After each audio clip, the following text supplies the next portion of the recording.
la esperanza para la vida humana. En forma filosófica, creo que eso significaría que si alguien ha perdido la esperanza, también ha perdido las ganas de vivir. Temo que eso es lo que siente ese hombre que ama a sus hijos, que ha cometido errores, pero los ama. Cuando un juez decide en el acta de divorcio que la custodia de sus hijos va a ser para la madre y que él no puede verlos sino una vez al mes, su corazón se parte en pedazos y pierde la esperanza. Y dije antes, el oxígeno es para los pulmones, lo que la esperanza es para ese hombre. Algo parecido también creo que es lo que siente esa mujer cuando descubre que su esposo tiene una amante. Nunca las cosas volverán a ser hermosas para ella. Ni siquiera las rosas le seguirán importando, porque todo eso lo ha robado la infidelidad de su esposo. Y no es una la que lo ha dicho, sino la mayoría. Ojalá la tierra me tragara cuando descubren los labios de su esposo en los labios de otra mujer. Y sin dejar de mencionar que algunos padres aquí mismo tienen su corazón desgarrado al saber que uno de sus hijos vaga en un mundo de inmoralidad.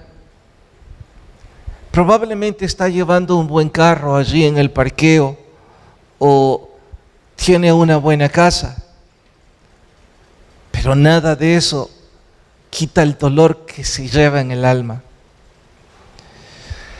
Creo que algunos de ustedes están como los ejemplos que yo he citado. Y por supuesto otros 10 ejemplos que no tengo 10 minutos. Hay una angustia que no se sabe explicar. No hay medicina aparente que sacie ese dolor. Ni siquiera se puede explicar con palabras lo que se lleva por dentro. Se sonríe por fuera, aunque nuestro corazón esté deshecho. Y eso que estoy intentando describir es el sentimiento que los judíos tenían en el exilio, cuando les llegó la noticia de que el templo había sido quemado y la ciudad había sido saqueada. Ya bastante sufrían por vivir en el destierro, pero alguna esperanza les quedaba que quizá algo podía suceder en el futuro y ellos regresarían a la ciudad. Pero con las noticias, toda esperanza se había acabado. Y desde el punto de vista humano, la declaración era cierta: no tenemos esperanza. El problema mayúsculo en la vida de ellos, y quizás de algunos aquí, es que nunca prestaban atención a lo que Dios les decía, nunca lo obedecían, nunca lo atendían. En primer lugar, si ellos nunca hubieran dado la espalda a Dios, esto nunca habría sucedido. Ellos no estarían en el destierro. En segundo lugar, si ellos hubieran escuchado a Jeremías cuando les gritó: el exilio es necesario, la tierra está contaminada, pero durará apenas 70 años. Aquellos de ustedes que obedezcan, este destierro les servirá para bien.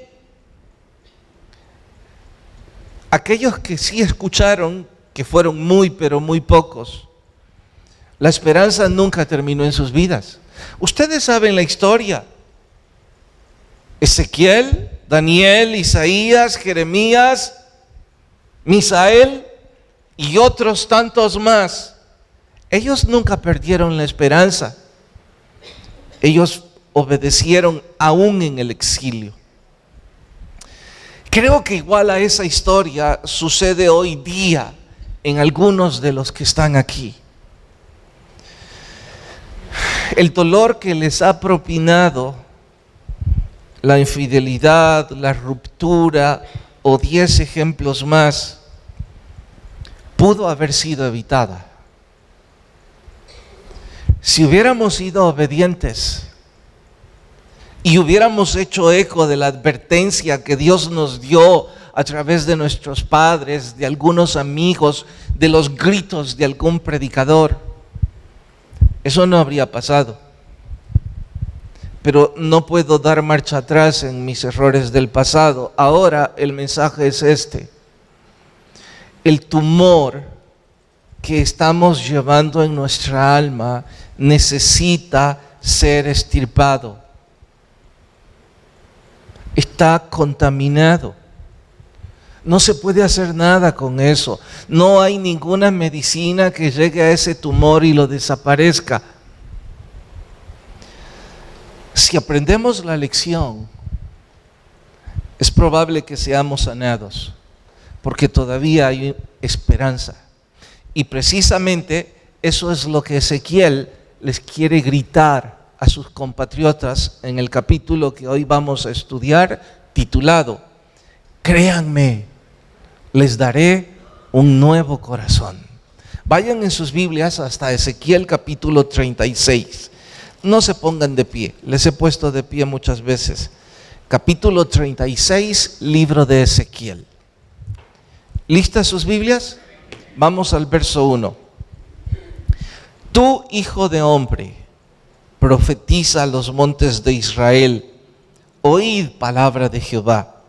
Vayan al verso 2, así ha dicho Jehová el Señor.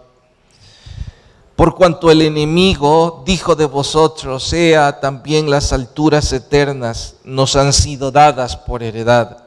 Está haciendo eco a que las naciones vecinas estaban felices cuando la ciudad de Jerusalén fue saqueada. Profetiza, por tanto, y diles, así ha dicho Jehová el Señor, por cuanto os asolaron y os tragaron, para que fueseis heredad de las otras naciones, y se os ha hecho caer en boca de otros. Por tanto, verso 4, montes de Israel, oíd, así ha dicho Jehová el Señor. Vayan hasta el versículo 10. Por asunto tiempo, estoy saltando versos. Ustedes en casa, verso a verso. Haré multiplicar sobre vosotros, hombres, a toda la casa de Israel, toda ella, y las ciudades serán habitadas y edificadas las ruinas. Multiplicaré sobre vosotros hombres y ganado. Serán multiplicados y crecerán. Ahora al verso 22. Por tanto, di a la casa de Israel, así ha dicho Jehová el Señor, no lo hago por vosotros, oh casa de Israel, sino por causa de mi santo nombre, el cual por cierto profanasteis entre las naciones. Y verso 26, os daré corazón nuevo y pondré nuevo espíritu dentro de vosotros, y quitaré de vuestra carne el corazón de piedra y os daré un corazón de carne. Por favor, ¿pueden leer conmigo en voz alta de nuevo el 26? Os daré corazón nuevo y pondré espíritu nuevo dentro de vosotros. El corazón de piedra y os daré un corazón de carne. Señor, por favor, habla a nuestras vidas y cambia nuestro corazón. Lo necesitamos. Obra ese milagro. Por favor, pon ese espíritu nuevo en nosotros. En Cristo Jesús. Amén. Mientras se retuerce en la cama del hospital, no sabe qué le preocupa más. Si el dolor que siente en el hígado o la incertidumbre de lo que el médico va a responder. El doctor se acerca y le dice: lamentablemente, Su hígado ha sufrido bastante por todo lo que el alcohol ha hecho en su cuerpo. Ese hombre, enfadado, piensa sin decirle a su médico: dígame algo que yo no sepa. Ya sé que por mi alcoholismo severo estoy aquí. Y ese es el asunto. Algunos, aún en medio del dolor, aún en medio del hospital, aún en medio de la incertidumbre, no aceptan que es su error. Prefieren buscar culpables en otros como si fueran niños. Y creo que esa es una de las razones por la que los médicos repiten: la causa de su problema es alcohol en su hígado. Su descuido le ha acarreado todo esto. Sin embargo, dice el médico, hay esperanza. Esto cambia por completo la incertidumbre de ese paciente. Pensó que ya no había esperanza. El médico le dice: quizá podamos alargarle la vida. Quizá hay cosas que pueden cambiar y usted llevar una vida con relativa libertad. Sin embargo, el tratamiento será doloroso y muy lento. Habrá que someterse a algunas cirugías. Nunca más volverá a beber alcohol. Y el costo de esto será sensiblemente alto en dinero. Pero hay esperanza. Usted decide, pregunta el médico al paciente, si quiere seguir el tratamiento. No olvide, todo es su culpa, pero hay esperanza. Ese es el corazón de este capítulo. Dios está diciéndole a los judíos en el exilio: no pasen de largo. Todo esto es su culpa. Ustedes profanaron mi tierra, la contaminaron, no era de ustedes. Y han profanado mi nombre en medio de todas las naciones a vuestro antojo. Pero por amor a mi nombre, dice Dios, y recalco eso, por amor a sí mismo, dice Dios, los restauraré. Y les daré un nuevo corazón, esta vez créanme, y pondré un espíritu nuevo en ustedes. Por supuesto, eso significa someterse a algunas cirugías dolorosas, porque hay que quitar cosas que hacen daño. Y eso significa un proceso, y eso significa algún costo en su vida. Pero hay esperanza. Si alguien piensa, suena práctico, interesante, predicador, pero ¿por qué dice contaminaron mi tierra? Bueno, lean el verso 16. Él quiere aclararlo para que nadie argumente de qué está hablando. Vino a mí palabra de Jehová diciendo: hijo de hombre, mientras la casa de Israel moraba en su tierra, ¿qué cosa? La contaminó con sus caminos y con sus obras. Aquí hace una comparación nauseabunda. Como inmundicia de menstruosa fue su camino delante de mí. Les resumiré, aunque tengo mucho que decir, porque la historia tiene muchos ejemplos. Los resumiré así. Dios les ordenó cuando menos 2 mandamientos que ellos no podían ni debían pasar por alto.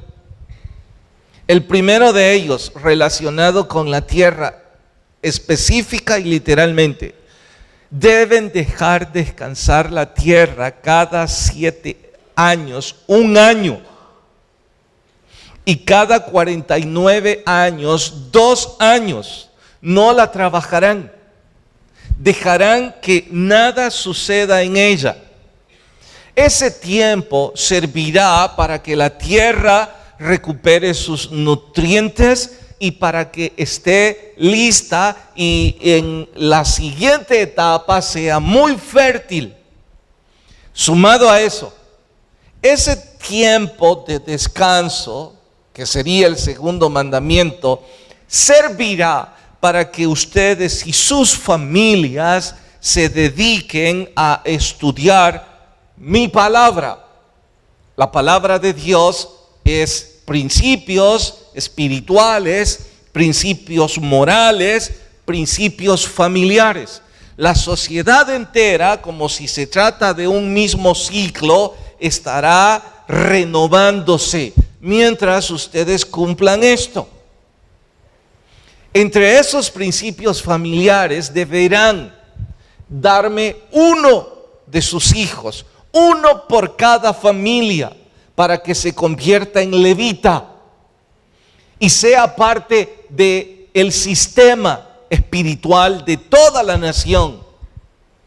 Este luego servirá para ser un cantor, para ser un sacerdote, para ser un maestro. Este explicará a sus hijos y a los hijos de sus hijos que deben cumplir estos mandamientos. Ellos explicarán y serán entrenados para dirigir a las futuras generaciones. Nunca les dio la gana de obedecerme, dice Dios. Estaban llenos de avaricia, su único interés era el dinero. ¿Cómo podían dejar cada 7 años descansar un año la tierra? Eso es un año de no recibir dinero, de no ser productivos en su necedad. ¿Cómo cada 49 años van a dejar 2 y van a devolver todo lo que han prestado? Van a devolver la tierra y van a condonar las deudas de los esclavos y de cualesquiera otros. Ellos dijeron, no vamos a hacer eso. Su avaricia abrazó tanto su corazón que no habían valores éticos, no habían valores morales que practicar, porque ni siquiera los conocían, porque esos años servirían para estudiar esos principios. ¿Cómo iban a entregar a uno de sus hijos para el sistema religioso? Un hijo significaba producción, significaba dinero. Bueno, dice Dios, ustedes han descuidado mi opinión, no les ha importado. Al hacer caso omiso de lo que yo dije, esclavizan al pobre, se acuestan con la mujer y con la hija del más débil, abusan de ella a su antojo. Y cuando se cansan de usarla como objeto sexual, deciden asesinar a sus bebés. Han manchado mi tierra con sangre, no era de ustedes, dice. Todo esto lo encontrarán. Yo solo se las di en heredad, pero no porque fuera de ustedes el derecho. Ahora, ese es el asunto. Toda esa suciedad debe ser quemada como un tumor que está carcomiendo todo su cuerpo. Hay suciedad y mientras no sea quemado, no hay forma de que esto siga viviendo. Y aquí, diría yo, es lo primero que yo debo entender. Entiendo cuánto yo he contaminado mi vida y la de otros. O jóvenes piensan que esto es retórica. No has entendido de que ya tienes 20, 25, 30 o más años. Responde, ¿a quién estás bendiciendo con el estilo de vida que llevas? No has querido estudiar, no has querido congregarte, no has querido hacer nada en tu vida. Y de paso, te acuestas con la que dice que es tu novia, o te acuestas con el que dices es tu novio. ¿A alguien se le ocurre sugerir o decir algo? Oh, son entrometidos, son pésimos ejemplos. ¿Sabes? Creo que vas a culpar incluso al gobierno en turno. Pero no vas a tener la hombría o el carácter para decir, estoy contaminando y olvidando todo lo que Dios dijo. Lo mismo digo para nosotros los adultos. En realidad, papás nunca van a entender que le hemos fallado a Dios al no haber consagrado a nuestros hijos. No va a entender usted que somos un mal ejemplo cuando nuestros hijos nunca han orado porque yo nunca les he enseñado cómo hacerlo. ¿Qué tiene que decir un predicador para que uno de estos días usted tome las agallas como hombre y le diga en la mesa a sus hijos con humildad: miren, yo sé que he sido un mal ejemplo tanto tiempo, pero quizás todavía hay esperanza. He aprendido que debo dar gracias a Dios por la comida. ¿Me dejan orar? Les puedo asegurar que aún el más rebelde de sus hijos se quedará sorprendido. Probablemente dirá: de veras mi papá está loco, o quizás está fumando algo. Pero ¿cuándo va a reconocer que fue su error? Y otros 10 ejemplos más. Dios dice que debe limpiar su tierra. Y tiene lógica, ya no necesito justificarlo. Incluso con la lógica humana es fácil concluirlo. Y el verso 22 insiste y dice que lo va a hacer por amor de su nombre. Mire el 22, lo leo de nuevo. Di a la casa de Israel: así ha dicho Jehová el Señor, no lo hago por vosotros, sino ¿por qué? Por causa de mi santo nombre, el cual vosotros profanasteis. Quizá alguno de ustedes, como yo, se preguntó: ¿por qué Dios insiste repetidas veces en la Biblia que es por sí mismo? El Salmo lo dice igual: por amor de mí mismo. Bueno, ahora reflexiono en esto.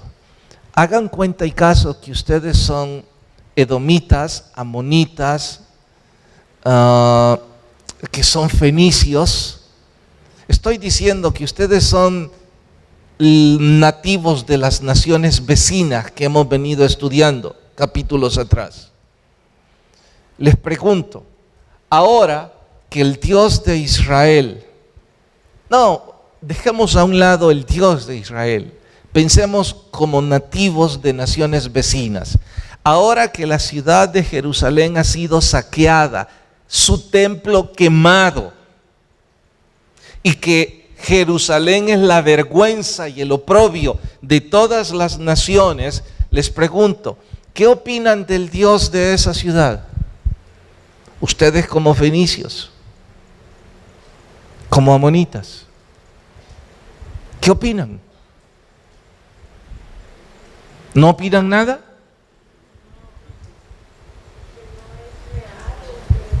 ¿Quién no es real?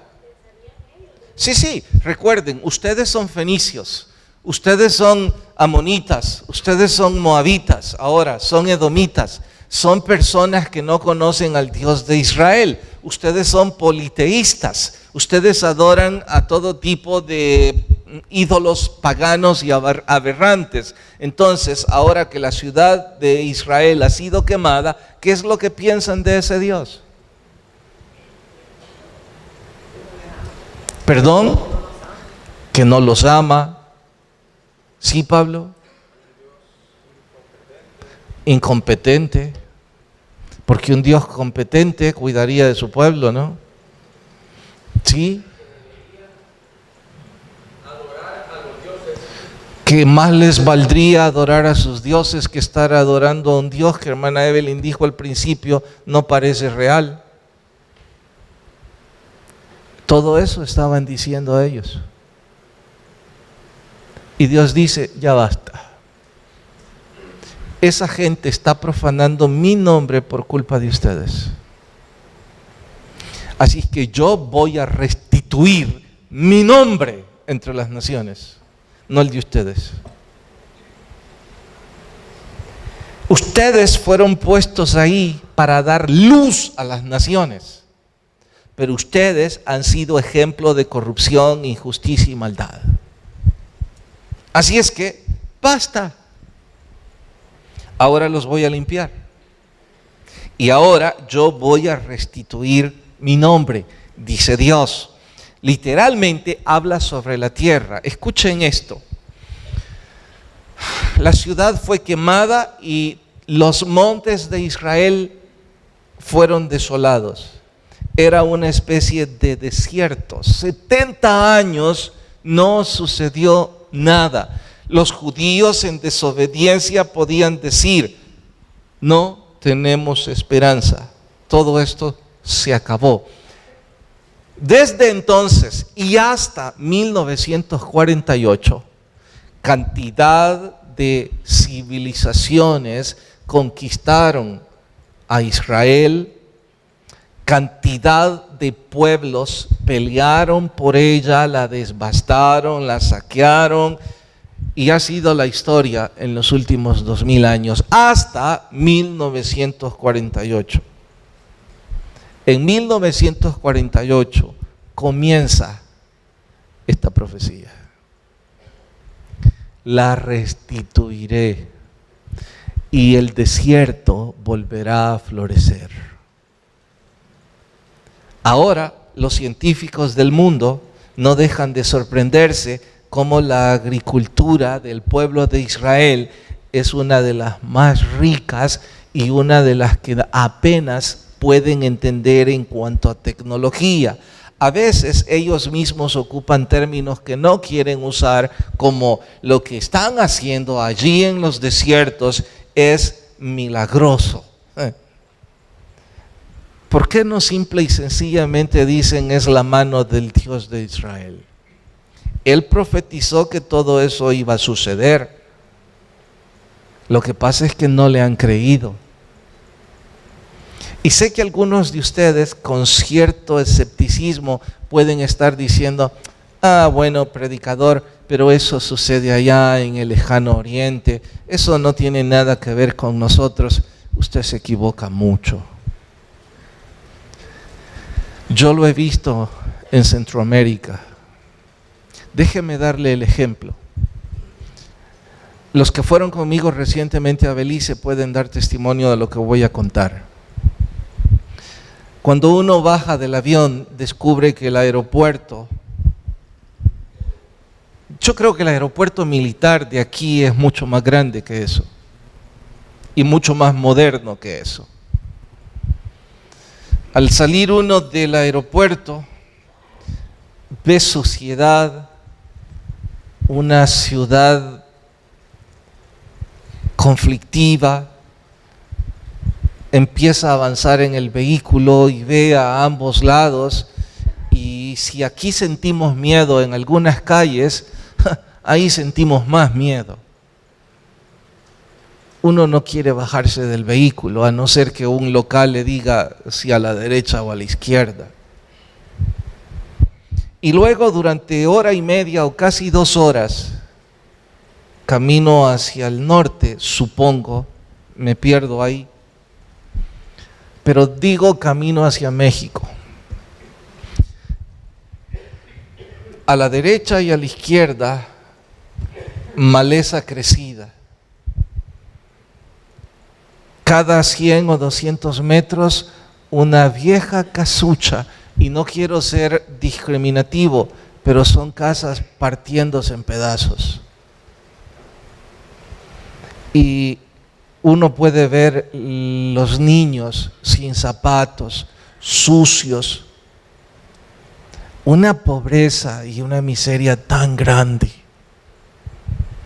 Y uno tiene que preguntar, o quizás yo lo pregunto porque no sé por qué. Las casas están construidas sobre el piso, no a nivel de piso, sino que tienen 1 o 2 metros de altura sobre el piso. Entonces le pregunto a uno de los guías, hermano, ¿y por qué aquí en Belice construyen sobre el nivel de piso? Él sonríe y me dice, preste atención a la carretera, estamos como a 50 o 60 centímetros por encima del nivel de piso de las casas. Sí, ya me fijé, estamos más alto, dije. Bueno, cada vez que viene el invierno, y aquí en Belice me dijo, es fuerte por el Atlántico, y los huracanes y cosas así. Cada vez que viene, inunda todo esto. Y la gente se queda prácticamente en pequeñas islas. Yo le dije, pero hermano, son casas de madera, sí, y algunas de ellas se están partiendo, dijo él. Pero ¿por qué no hacen algo? Él sonrió y me dijo, la pobreza, la falta de tecnología, la corrupción, los mismos males de toda Latinoamérica, solo que ahí parece ser más grande. ¿Y qué hace esta gente?, le pregunté. Aguantar hambre. Pero ¿y por qué no hacen algo? Hay mucha tierra, ¿por qué no cultivan? El que nos estaba guiando es un salvadoreño que ahora vive en Belice y me dijo, por las mismas razones que los nuestros, son haraganes, me dijo. Sí, dije yo. Sin advertencia alguna, el panorama cambia de pronto y empezamos a ver campos con maíz tan alto, unas hortalizas enormes. Empezamos a ver negocios como si se tratara de los campos agrícolas de los Estados Unidos, tractores gigantescos, que una avioneta de pronto pasa enfrente de nosotros. Y las casas que empezamos a ver son grandes y bellísimas. Entonces yo tengo que preguntar, ¿y esto por qué es diferente? Él sonrió y me dijo, esta es la comunidad menonita. Esto es otra historia, dice. Literalmente un paraíso. La tierra es fértil. Ellos producen el pollo que consume todo el país y lo exportan. Ellos consumen todo el banano de ese país y lo exportan. Ellos consumen su propio petróleo. Ellos consumen todo, absolutamente lo que ellos comen. Y su tierra es rica. Y yo para entonces ya tenía hambre y sonriendo le dije, ¿y ya vamos a comer? Él me dijo, bueno, hay que esperar hasta que lleguemos al grupo porque desde las 5 de la tarde aquí no hay un restaurante abierto. ¿Por qué cierran tan temprano? Es peligroso. No, me dijo, en toda la comunidad menonita no existe la policía. Y tampoco los restaurantes abren después de las 5 de la tarde. ¿Pero y por qué? Que no cena aquí la gente. Bueno, aquí es regla. Nadie trabaja después de las 5. Todos deben estar con su familia. Usted no encuentra un restaurante después de las 5. No encuentra policía, no encuentra una clínica. Usted diría, aquí no encuentro nada. ¿Cómo no? Un paraíso encuentra.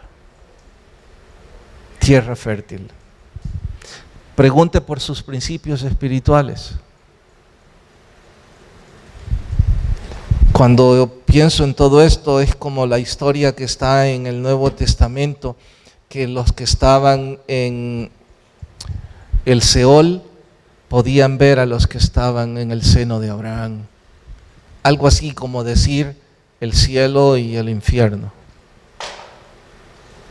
Yo me pregunto, ¿quién quiere vivir al otro lado? Si saben el camino a seguir. Y lo mismo puedo decir en forma retórica aquí hoy. ¿Por qué no queremos creerle a Dios?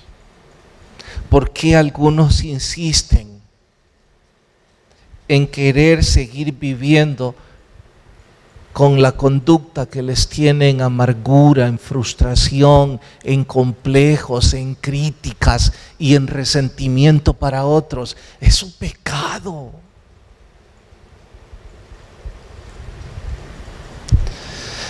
¿Por qué no quieren creerle al Señor?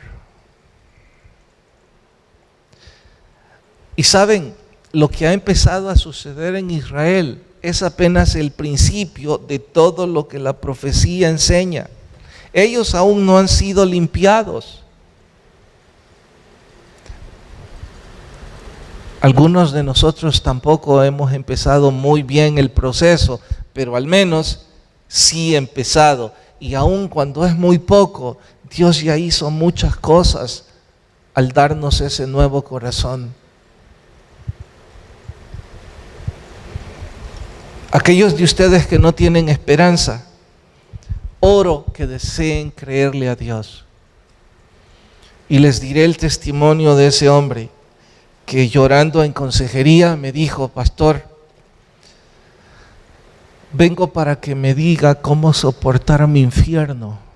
Entre tanto, el Señor me lleva. Era un hombre 40 años, fuerte, un profesional con muy buena posición económica. Lloraba en la oficina y yo pensé, ¿qué puede estarle pasando? Así que le dije, debe contarme detalles para intentar sugerir un consejo. Él dijo, mire, fui infiel hace algún tiempo. Mi esposa nunca me perdonó y lejos de haberme perdonado desde entonces, me ha hecho mi vida más miserable de lo que ya era. He intentado compensar, he intentado cambiar, he llorado pidiendo perdón a Dios y diciéndole que una mañana de estas suceda un milagro y ella me haya perdonado y yo vuelva a sentir paz y que nunca vuelva a sentir lo sucio que llevo en mi vida. En lugar de eso le dice groserías a mis hijos, parece que ellos me odian ahora. Intento compensar el daño, nada lo logra. Mi vida en la iglesia cada día es más triste, más vergonzosa. Ni siquiera puedo tener el valor de decirle que me voy a quitar la vida porque le temo a Dios, me dijo. ¿De qué me sirve todo lo que soy ahora? Y mi pregunta fue, bueno, ¿qué es lo que espera que yo le diga si usted es cristiano de 20 años atrás? Él preguntó, ¿usted cree que yo tengo esperanza? Y yo sonreí, claro que sí. Pero ¿cómo? Me dijo. Incluso creo que ella ya tiene otro hombre en su vida. Yo siento repugnancia por ella. Dígame cómo puede suceder un milagro. Yo sonreí. No, usted me dijo que si yo creo que hay esperanza, que cómo va a suceder un milagro, eso no sé. ¿Qué hago?, preguntó él. Siga siendo fiel al Señor, no se enrede en más pecados, pídale perdón todos los días, espere que Él limpie su vida, que arranque el tumor, cualquiera sea, y que de pronto un día de estos su vida sea nueva. Si yo mencionara el nombre, algunos de ustedes lo conocen y dirían, ¿de él está hablando? Cuando ahora veo su vida, porque de vez en cuando me escribe en Facebook, y veo las fotos de su familia, sus hijos volvieron a él, no su esposa. Su vida dio un rumbo totalmente distinto. Ahora está en un ministerio laico, tiene una muy buena posición. Y lo último que él me dijo, cuando vio el logo, y por eso estoy hablando de él, de este sermón, me dijo: pastor, por favor dígale a la iglesia que le crean a Dios. Él me dio un nuevo corazón. Pero allá usted a quien quiere creerle. Oremos. Señor, gracias por darnos un nuevo corazón y perdona a aquellos que no han querido escucharte. Ten misericordia de ellos. Y si hay alguien a quien tú le hablaste, por favor toca su vida. Mientras oran, quizá esta mañana hay 1 o 2 personas sin Jesús. Abra su vida a Cristo. Si alguien me dice: predicador, yo necesito un nuevo corazón, usted no lo sabe, pero yo estoy sufriendo.